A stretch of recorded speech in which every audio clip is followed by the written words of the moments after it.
What's up guys, Justin here for S&S Archery, and today's gear video we're going to be answering some questions about the Tightspot quivers. We've had a few people call in that have upgraded their bow setup for the year. They decided to use that integrated mount on some of these bows and run that Picatinny style sight. But the question is, will my Tightspot quiver mount directly to the bow now, or do I need some kind of special bracket?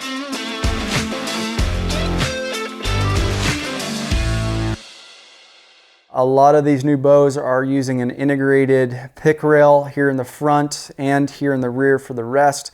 I decided to upgrade my bow this year, went with the RX-7 Ultra from Hoyt. It does have an integrated rail, so I wanted to run Black Gold's Quick Link with our S&S Backcountry Pro Hunter. I really like the concept, the idea of keeping everything in line, not having any weight hanging off to one side. So I was really excited to get this all set up and test it out, but one of my questions and seems to be kind of a recurring question is, will my Tightspot quiver still work? And the answer is yes. You can see here I have the XL mount from Tightspot directly mounted to the bow's riser. This is where our traditional or X-frame base would normally mount to. So you can see here I am using the Picatinny style mount, the Black Gold Quick Link.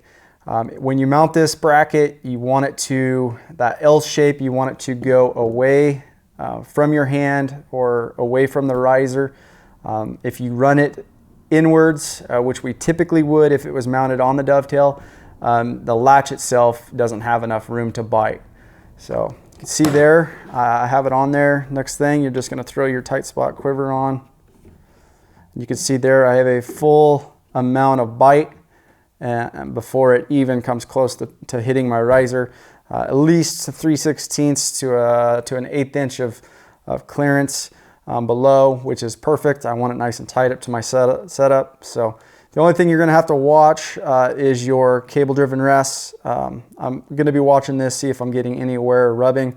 I might have to move it out just a little bit off the axles to get the right angle. But even the Trinity, some bigger rests, as long as as long as that rest fits in this pocket before your riser, you know, it's definitely going to work on these bows.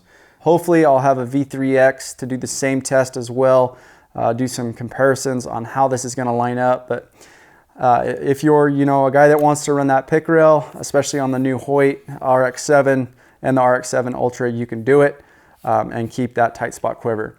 If you guys have any questions about this video, you can call us, shoot us an email. We'd be glad to help. If you guys have found this video to be useful in any way, please hit subscribe to follow us along on more gear, hunting, and review videos. Thanks, guys.